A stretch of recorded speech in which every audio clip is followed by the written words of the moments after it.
Good morning বন্ধুরা, কেমন আছো? আশা করি ভালো আছো। আমিও ভালো আছি। ভালো বলবো না, আজকে 15 আগস্ট। দেশ স্বাধীন হয়েছে ঠিকই, কিন্তু আদৌ কি মেয়েরা স্বাধীন হয়েছে? আমরা কোথায় আছি? আমরা বেরোবো কি করে? এই আতঙ্কটাই মনের মধ্যে যেন কুড়ে কুড়ে খাচ্ছে। আমরা কিভাবে কোথাও বেরোতে গেলে ভাববো ঠিকভাবে বাড়ি পৌঁছতে পারবো তো? এবার অডিওটা শোনার পর না সত্যি গা শিউরে ওঠার মতো, মানে যেখানে কিনা ডাক্তাররাই ইনভলভ। কোথায় আমরা সেফটি বন্ধুরা? ভাবা যাচ্ছে না। তো বন্ধুরা, কোনো কিছুই ভালো লাগছে না, সত্যি কথা বলতে। কি না ভালো লাগলেও ঘরে ছোট বাচ্চা আছে, ওরা জানে 15 আগস্ট মানে স্কুলে যাব, আনন্দ করব, পতাকা উত্তোলন হবে। আর দেখো বন্ধুরা, 15 আগস্টের জন্য বারান্দাটাকে এইভাবেই সাজিয়েছি, যে বেলুন দিয়ে হাওয়া দিচ্ছিল খুব। মাঝে মধ্যে বৃষ্টিও পড়ছিল,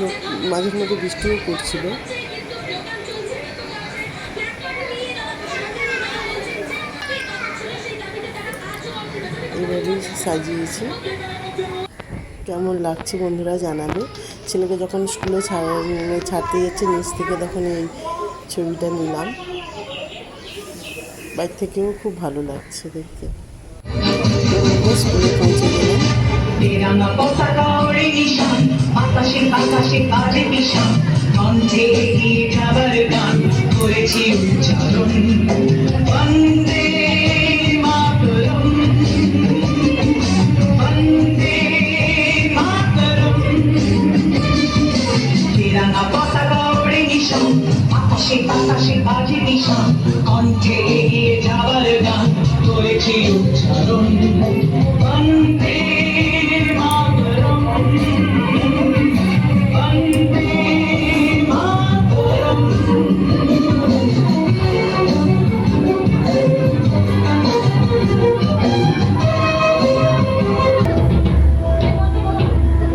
মুক্তির মন্দির সোপান তলে কত প্রাণ হলো বলিদান,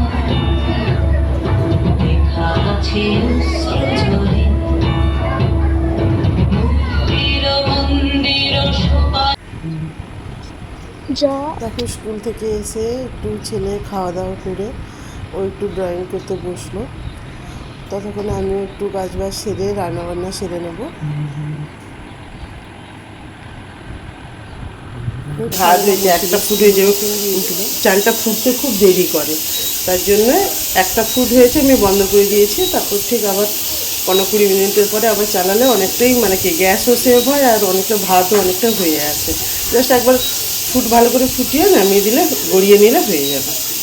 আর এখানে আলু সেদ্ধ করতে দিয়েছি, আর এই বেগুন ভাবছিলাম ভাজবো। এবার দেখো পোকা পোকা হয়ে আছে, লবণ হলুদ মাখিয়ে দিয়েছি, এগুলো ভেজে নেবো, ঢেঁড়স ভাজা করব। আর এখানে জলটা ফেলে দিয়ে দাও, কিছুটা বড়া ভাজা হবে, আর ওই বড়া দিয়ে কুমড়ো দিয়ে একটা টক করব। দেখো এখানে ইলিশ মাছগুলো ছোট ছিল, ওইগুলোকে কেটে লবণ হলুদ মাখিয়ে দিয়েছি, আর মাথা দুটো রেখে দিয়েছি, চচ্চড়ি হলে দিয়ে দেবো। লবণ হলুদ মাখিয়ে দিয়েছি, ভাপা করব। এই লঙ্কা শান্তনু দার্জিলিং গিয়েছিল, ওইখান থেকে নিয়ে এসেছি। খুব ঝাল, কি লঙ্কার নাম জানি না, তবে খুব ঝাল। এইটা একটা দিলাম, আর দেবো না লঙ্কা, বুঝেছো? একটু সামান্য একটু পোস্ত দেবো, একটু পোস্ত দিয়ে দিলাম।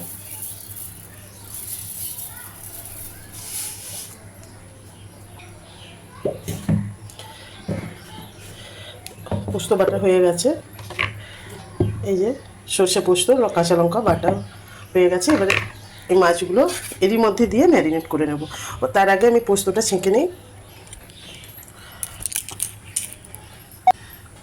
দেখো, এই যে সর্ষে পোস্তটাকে ছাঁকনি দিয়ে ছেঁকে নিয়েছি, এর উপর দিয়ে দেব।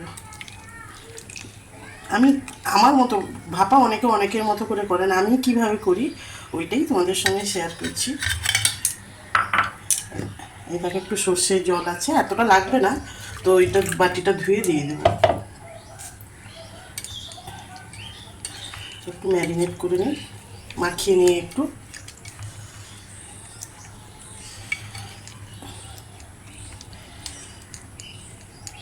ওপর থেকে একটু কাঁচা সর্ষের তেল দিয়ে দেবো, লেগে গেলে আর ওখানে দেখো কালারটা কত সুন্দর এসছে। আর মনে হচ্ছে না যে এই সর্ষে জলটা দিতে হবে, ঠিক আছে, কোনো মাছ থেকে একটু জল বেরোবে, এটা রেখে দেবো, একটা কোনো অন্য কোনো তরকারিতে দিয়ে দেবো, আর সর্ষে জল দেবো না। এটা একদম ঢাকা দিয়ে দেবো, খুব জ্বালা করছে। আর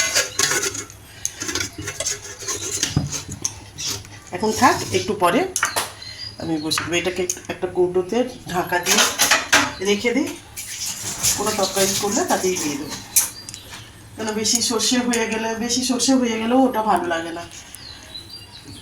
দেখো জল গরম হয়ে গেছে, স্ট্যান্ড বসিয়ে তাতে জল দিয়ে বাটিটা বসিয়ে দিয়েছি। বাটির পেছনটা যেন মানে জলের মধ্যেই থাকে, ঠিক। এই যে ড্রয়িং আঁকছে, এখনো কমপ্লিট হয়নি। এখনো তার কমপ্লিট হয়নি।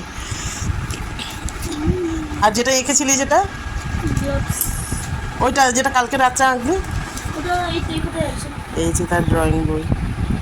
আগে এগুলো দেখাও, এঁকেছে। তারপর আমি দেখাচ্ছি। এখানে ছাগল, এটা একটা বাড়ি, এটা মুরগিটা ভালো হয়নি, এটা একদম বাজে করে দিয়েছে। জম্বি হয়ে গেছে।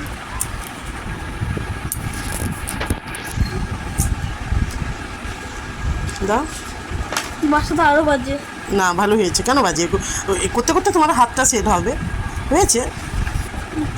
কুকুর, এটা একদম বিচ্ছিরি, এটা একদম বিচ্ছিরি হয়েছে, এটা বলা যেতে পারে একদম বিচ্ছিরি। না রে বাবা, করতে করতে বিচ্ছিরি বলছো কেন, হয়েছে, তবে আরও একটু সুন্দর করতে হবে, ঠিক আছে, আরও একটু সুন্দর করতে হবে।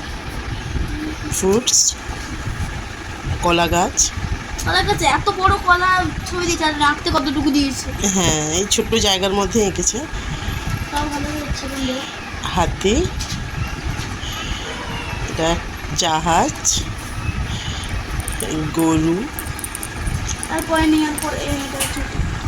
হরিণটা আরেকটু ভালো হবে, হরিণটা কমপ্লিট হয়নি বেটা। ওই তো হচ্ছে তো। কোথায় ওই হরিণের গায়ে সাদা সাদা ইয়েটা নেই না, ওটা আমি ওই জন্যই কেমন একটা লাগছে, মনেই হচ্ছে না ওটা হরিণ বলে। আচ্ছা, আরেকটু ভালো হতো হরিণটা, করতে করতে হবে। তো বন্ধুরা দেখো, এবারে আমি খুলছি ঢাকাটা, একদম ঠান্ডা হয়ে গেছে। এই দেখো,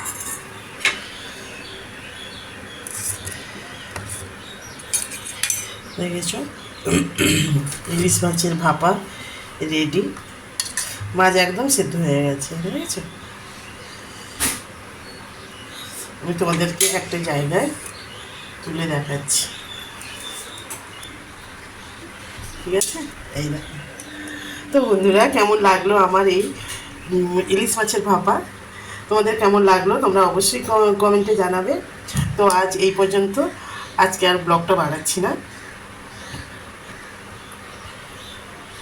ভয়ে পিছিয়ে আসবো তাও বললে হয় না, মানে খুব খুব মানে এই মর্মান্তিক ঘটনার জন্য খুব খুব কষ্ট লাগছে, মানে কি আর বলবো।